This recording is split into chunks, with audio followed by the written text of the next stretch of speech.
بسم اللہ الرحمن الرحیم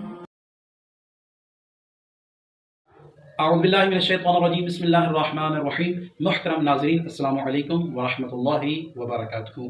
سلسلہ چہل حدیث سید الانبیاء صلی اللہ علیہ وآلہ وسلم جاری و ساری ہے۔